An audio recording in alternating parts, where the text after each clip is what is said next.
یہ جو میں حروف مقطعات کی بات کر رہا تھا، الف لام میم صاد، تو اس میں ایک حکمت علماء یہ بیان کرتے ہیں کہ ایک حکمت یہ ہے کہ ہماری سمجھ میں یہ آ جائے کہ جتنا اللہ نے بتا دیا اتنا ہمیں معلوم ہے، بہت سی چیزیں ہمیں معلوم نہیں ہیں۔ نمبر 2، اللہ یہ بھی دیکھنا چاہتا ہے کہ کون ایسا ہے کہ جس چیز کی تحقیق سے اللہ نے منع کر دیا وہ رک بھی جائے گا، کیونکہ بہت ساری چیزیں ایسی ہیں کہ ان کی تحقیق کے ہم اہل ہی نہیں ہیں، ہمارے اندر وہ صلاحیت ہی نہیں ہے، کیونکہ ہمارے پاس وہ آلات اور ذرائع ہے ہی نہیں کہ ہم وہاں تک پہنچ سکیں۔ جیسے روح، اب جو لبرل لوگ ہیں نا وہ روح کا انکار کرتے ہیں کہ روح کیا ہوتی ہے، کہتے ہیں روح کیا ہے، یہ تو کوئی لیبارٹری میں روح نام کی کوئی چیز تو ہے ہی نہیں۔ تو یہ کنفیوژن لوگوں کو شروع سے ہے۔ تمام پیغمبروں نے ہمیں بتایا کہ انسانی جسم میں روح ہوتی ہے، اور ہم جب مرتے ہیں تو روح نہیں مرتی، روح جسم سے نکل جاتی ہے۔ اب یہ ہمیشہ سے، پہلے زمانے میں بھی حکیم ہوتے تھے نا، ان کی بھی تحقیقات ہوتی تھی، تو ہمیشہ سے یہ اعتراض پیغمبروں پر کیا یہ روح کی ڈیفینیشن کیا ہے؟ تو اللہ نے قرآن میں بتایا وَيَسْأَلُونَكَ عَنِ الرُّوحِ، کہ یہ لوگ آپ سے روح کے بارے میں پوچھتے ہیں، قُلِ الرُّوحُ مِنْ أَمْرِ رَبِّي، ان سے کہہ دیں روح کیا ہے یہ تو ہم نہیں تمہیں بتائیں گے، کیونکہ تمہارے دماغ میں روح کو سمجھنے کی صلاحیت ہے ہی نہیں۔ یہ بتا دیتے ہیں کس کی طرف سے ہے، من امری ربی، رب کا ایک حکم ہے، جب وہ باڈی میں ہوتی ہے تو زندہ ہو گئی، جب باڈی سے نکلتی ہے بالکل وہی اسٹرکچر ہے، لیکن نہ دیکھتا ہے، نہ سنتا ہے، نہ بولتا ہے، نہ چلتا ہے، کسی کام کا نہیں ہے وہ۔ اور آگے اللہ نے بتا دیا کہ جواب تمہاری سمجھ میں نہیں آیا، ہمیں پتہ ہے نہیں آیا، لیکن ہم اس اشکال کا جواب دے دیتے ہیں کہ ہم نے ایسا جواب دیا جو تمہاری سمجھ میں نہیں آیا۔ وجہ اس کی یہ نہیں ہے کہ ہمارا جواب غلط ہے، وجہ اس کی یہ ہے کہ تمہاری صلاحیتیں محدود ہیں۔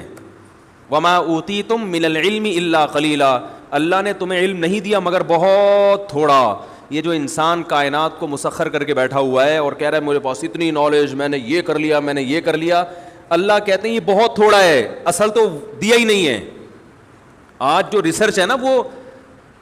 جو چیزیں اس کائنات کے جو راز ہیں ان کے مقابلے میں وہ ریسرچ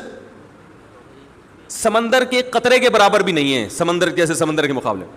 اب آپ دیکھیں آج سے 150 سال پہلے جو سائنسدانوں کی ریسرچ تھی وہ سمجھتے بہت ریسرچ ہو گئی ہے، ایسا ہی ہے نا، وہ سمجھتے تھے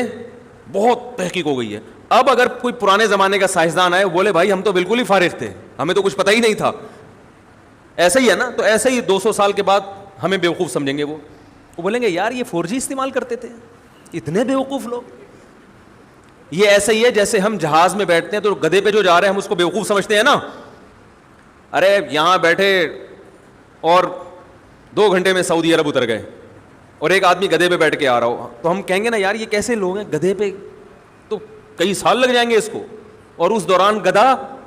مر چکا ہوگا، دوسرا گدھا لینا پڑے گا، ٹھیک ہے۔ اور جو اس زمانے میں گدھے پہ بیٹھ کے سفر کرتا تھا وہ اپنے آپ کو بہت بڑا سائنسدان سمجھتا تھا کہ میں ایک ایسا جانور مجھے ملا ہے۔ جب پہلی دفعہ گدھا دریافت ہوا ہوگا، پہلی دفعہ، بھائی شروع میں تو انسان پیدل سفر کرتا تھا نا، جب پہلی دفعہ انسان نے کسی گدھے کو دیکھا ہوگا تو پہلے تو ڈرا ہوگا کہ یہ کہیں شیر کی طرح حملہ نہ کر دے، ہے بھائی، پتہ نہیں اس کی پیٹھ پہ بیٹھیں گے تو ہڈی نہ ٹوٹ جائے اس کی۔ تو یہ کیا ٹرائی کی ہوگی نا، بہت سے جانور ٹرائی کیے ہوں گے، انہوں نے زیبرے کو بھی ٹرائی کر کے دیکھا ہوگا، اس نے زیبرے کی لات میں کہتے ہیں سب سے زیادہ طاقت ہے، چوپائے جتنے زمین پہ چلتے ہیں نا ان میں سب سے زیادہ پاورفل لات جو ہے نا، پچھلی لات، وہ زیبرے کی ہے، وہ اگر مار دے تو جبڑا پھاڑ دیتا ہے انسان کا، کہتے اتنی پاور۔ میں تنزانیہ گیا تو وہاں ایک عالم تھے انڈیا کے، وہ عالم ہونے کے ساتھ ساتھ انہوں نے کچھ PhD وغیرہ کیا ہوا تھا جانوروں میں، یعنی علم دین بھی تھا اور دنیا کا بھی کافی علم تھا ان کے پاس، وہ جانوروں کے بارے میں کافی معلومات تھے۔ تو میں نے ان کو پکڑ لیا، میں نے کہا مجھے ذرا زیبرے کے بارے میں رپورٹ پیش کریں ذرا۔ تو انہوں نے زیبرے کے بارے میں عجیب عجیب باتیں بتائیں، اس میں ایک یہ بات بھی کہ اس کی جو پچھلی لات ہے نا، یعنی یہ اگر شکار بھی آپ نے کیا، گن سے اس کو مارا ہے، قریب گئے ذبح کرنے کے لیے، تو لات سے دور رہیں آپ، یہ لات ایسی مارتا ہے کہ پھر زیبرا کھڑا ہوا ہوگا، آپ لیٹے ہوئے ہوگے، لوگ آپ کو حلال کرنے کا سوچ رہے ہوں گے، بھائی اب یہ بچنا تو ہے نہیں تو کھال کسی کام آ جائے۔ خیر، تو کیا بات کر رہا تھا یار میں، باتیں ادھر ادھر بہت ہیں۔ ہاں، گدھا جب دریافت ہوا ہوگا فرسٹ ٹائم تو اس کے بارے میں بھی تو لوگوں نے، یہ بھی تو ایک ریسرچ تھی نا، تحقیق تھی کہ یار یہ سواری کے قابل ہے یا نہیں، اس سے ہم کیا کام لے سکتے ہیں۔ تو گدھے کے علاوہ بھی کچھ جانوروں کو ٹرائی کیا ہوگا، وہ تجربہ ناکام ہوا ہوگا، کچھ اس میں زخمی ہو گئے، تو گدھے کا تجربہ کیا ہو گیا، کامیاب. تو اس زمانے میں جو گدھے پہ سوار ہوتا تھا وہ اپنے آپ کو ترقی یافتہ سمجھتا تھا.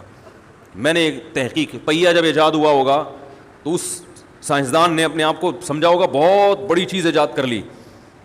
تو بالکل اسی طرح آج سے 200 سال کے بعد ہم جو 4G استعمال کر رہے ہیں, کچھ دیکھ رہے ہوتے ہیں, بفرنگ شروع ہو جاتی ہے, تو وہ ہمیں گدھے اور گھوڑے کے دور کا انسان سمجھیں گے 200 سال بعد والے, اور ہم سمجھ رہے ہیں کہ ہم پتہ نہیں کہاں پہنچ چکے ہیں. تو اللہ نے قرآن میں ارشاد فرمایا کہ تمہیں جو علم دیا گیا ہے وہ بہت تھوڑا ہے, بہت تھوڑا. تو جب بہت سی باتیں تمہیں معلوم نہیں ہیں, جن کی حقیقت تمہیں معلوم نہیں ہے, تو اگر روح کی حقیقت بھی تمہیں معلوم نہیں ہے تو یہ کوئی اتنی پریشان ہونے کی چیز نہیں ہے, اور یہ اسلام پہ اعتراض کرنے کی چیز نہیں ہے. کیونکہ زندگی کیا ہے اس کو تو تم خود بھی ڈیفائن نہیں کر سکتے. سائنسدان زندگی کو اب تک ڈیفائن نہیں کر سکے, حیات ہے کیا وہ خود نہیں ڈیفائن کر سکے. یہ کیا ہے کہ ہم دیکھتے ہیں, سنتے ہیں, خود سے دیکھ رہے ہیں, خود سے سن رہے ہیں, بول رہے ہیں, یہ کیا ہوتا ہے, یہ خود بھی پوری طرح, کچھ تو تعریفیں ہیں لیکن پوری طرح نہیں ڈیفائن کر سکے اب تک. تو ہمیں شریعت نے بتایا کہ ایک روح ہے جو ہلکی ہے, جس کا جسم نہیں ہے, وہ باقاعدہ باڈی سے نکلتی ہے. روح کی بات چل رہی تھی, روح کی. تو اسی طرح روح کی حقیقت کیا ہے یہ ہمیں معلوم نہیں ہے, لیکن ایک ہے, اس کا جسم نہیں ہے, وہ ہلکی چیز ہے, وہ سیکنڈوں میں سفر کرتی ہے. تو وہ ہمارے جسم سے نکلتی ہے. نیک لوگوں کی روحیں فرشتے نکالتے ہیں, برے لوگوں کی روحیں وہ عذاب والے فرشتے نکالتے ہیں. والنازعات غرقا والناشطات نشطا والسابحات سبحا, قرآن میں ہے نا, قسم ان فرشتوں کی جو روح کو سختی کے ساتھ نکالتے ہیں. والناشطات نشطا, قسم ان فرشتوں کی جو روح اور جسم کا بندھن صرف کھولتے ہیں. یعنی روح تو نکلنے کے لیے تیار ہوتی ہے, جب وہ آخرت کی چیزیں دیکھتا ہے نا انسان مرتے ہوئے, اور جنت کی اور وہ نعمتیں اس کو نظر آتی ہیں, تو روح تڑپتی ہے کہ میں اس جسم سے آزاد ہو جاؤں. لیکن آزاد ہو نہیں ہوتی, فرشتے صرف اس روح اور باڈی کا جو ایک گرہ ہے اس کو کیا کرتے ہیں, کھول دیتے ہیں, اور وہ آزاد ہو جاتی ہے, خوش ہوتی ہے. اور ایک روح وہ ہوتی ہے کہ وہ جب آخرت کے مناظر دیکھتی ہے تو وہ باڈی میں گھسنے کی کوشش کرتی ہے, تو فرشتے کیا کرتے ہیں, اس کو نزع کرتے ہیں, کھینچتے ہیں. اس کی ایک مثال دی ہے بعض صحابہ نے کہ جیسے مخمل کا کپڑا جھاڑیوں میں پھنس جائے کتنا مشکل ہے اس کو نکالنا, تو ایسے برے آدمی کی روح کو گھسیٹ کے نکالا جاتا ہے. تو حقیقت ہے, سائنس یہاں تک نہیں پہنچی, تو یہ اس کی علامت نہیں ہے کہ یہ حقیقت کے خلاف ہے, بلکہ اللہ نے قرآن میں فرما دیا وما اوتیتم من العلم الا قلیلا, ہم نے تمہیں علم بہت تھوڑا دیا ہے.